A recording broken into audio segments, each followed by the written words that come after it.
My mom once wished that I would just disappear from her life, so I gave her exactly what she wanted, and now, she's absolutely miserable. You see, my mother weaponized disappointment. Other parents used praise, but she used her sigh of disappointment when introducing me to friends or hanging up on me mid-sentence if I wasn't saying something impressive enough. Her house was practically a shrine, filled with photos of my perfect cousin, Sarah, whom she constantly compared me to. Even her compliments were wrapped in poison. You look pretty today, she'd say, which is rare. This started early. I remember bringing home a report card with straight A's and 1 B+. Instead of being proud, she drove to school and demanded they remove me from honors classes, claiming I obviously couldn't handle the pressure.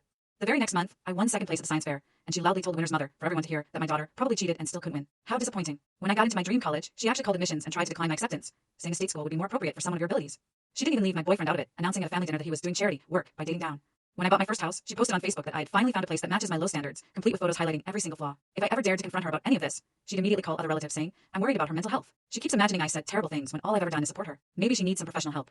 The absolute breaking point came last winter when my appendix burst, and I was rushed into emergency surgery. I called my mother, terrified and in immense pain, begging her to come and offer some reassurance. She just sighed at my voice and said I won't come. Do you even realize how disappointed I am that my only child can't even stay healthy? Sarah's mother never has to deal with hospital visits. She hung up before I could even respond. While the nurses prepped me for surgery, I checked Facebook one last time. My mom had posted just 10 minutes after our call. Some days I wish I could just start over with a child who doesn't constantly disappoint me. It's like I might as well not have one at all.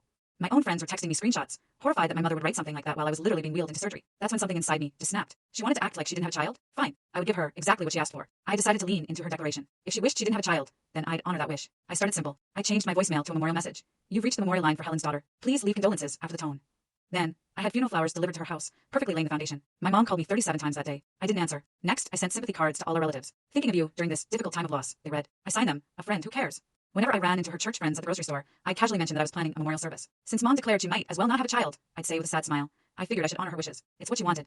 Word spread fast through her social circles. People started asking Mom about the service. She tried explaining I wasn't actually dead, but that just made her look even worse. So, you said you don't have a child, but you do? They ask. That's really messed up, Helen. The true masterpiece came together when I scheduled my memorial for the exact same day as her charity club's Mother's Day luncheon. I rented the community center directly across the street from the country club and put up a huge sign, Memorial Service for Helen's child. I sent invitations to everyone. Helen recently declared she might as well not have a child at all. Please join us in acknowledging her loss. Light refreshments will be served. I even included a screenshot of her Facebook post. The turnout was incredible. Turns out, I wasn't the only one Mom had hurt. Relatives poured in. Even cousin Sarah showed up. Meanwhile, Mom's luncheon had maybe 12 ladies who kept glancing at my memorial through the windows. Every time someone left her event to check out mine, she got more frantic. She finally stormed into my memorial, face purple with rage. This is ridiculous. You're not dead. Stop this immediately. I stood calmly at the podium. I'm simply honoring what you posted, Mom. You said you might as well not have a child.